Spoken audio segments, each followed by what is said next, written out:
What's up guys, Alexander Pan here, and today we're going to be going over 5 mistakes producers make when mixing their tracks. Now I know this applies to new and advanced producers, so definitely stick around because I know you'll learn a lot. Let's jump right in. Mistake number 1, you are mixing while you're arranging your song. This is a big no-no, and it's something that I do a lot.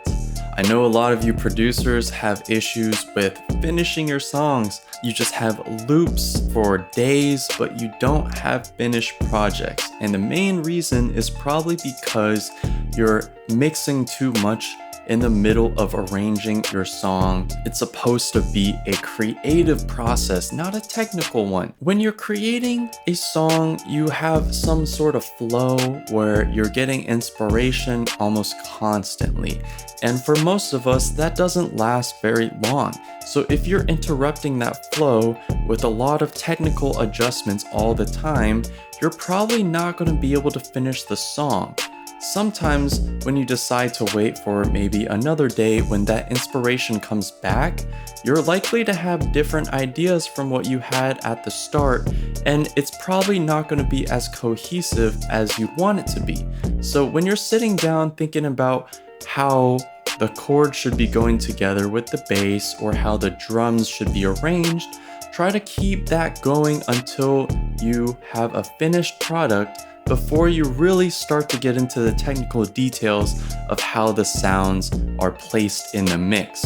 Mistake number 2, you don't organize your mix or master chain. Depending on your DAW, your processing is affected by the order of where you place your VSTs. In FL Studio, it starts from slot 1 to slot 10. Now, in this specific scenario, I'm going to talk about EQ and compression.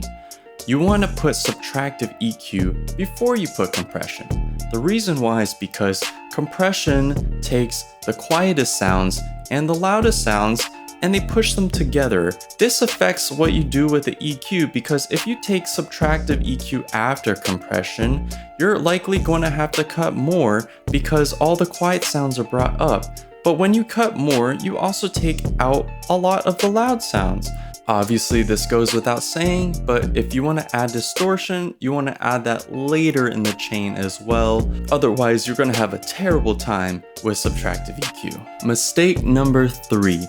You don't bus effects separate. Now I'm talking about reverb and delay specifically. Keeping your reverb and delay separate from your main sounds is very important because you can actually do a lot with it. You can add compression, you can add EQ, you can add saturation, anything you want, independent of the main sound. This is a form of parallel processing that can be done on anything besides just reverb and delay.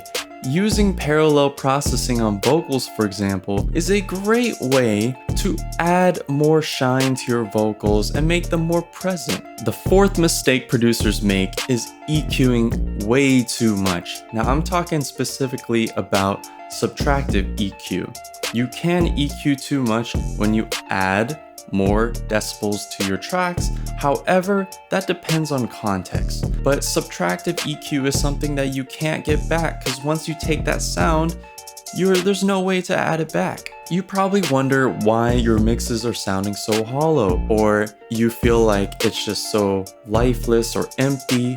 Try taking away the EQs from your channels and see if it sounds better. If you feel like it sounds better, then it's likely you're using too much.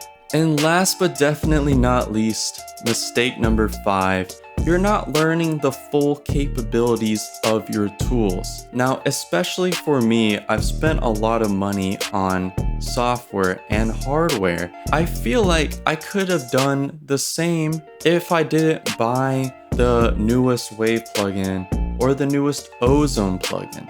So I've made it a point to learn as much as possible about what I already have. And the best way to do that is to literally go on the website of the developer for your plugins. Surprise, surprise, they tell you everything.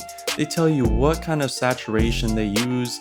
They tell you what kind of processing. They tell you all the different ways that you can use this plugin. and it might be overwhelming, but you'll at least pick a tip or two on how you can maybe use it in a different way. Thank you guys for watching. If you enjoyed it, please drop a like or a comment. I'm gonna try to make more of these informative videos. So if you guys enjoyed this, please subscribe and stay tuned. Peace.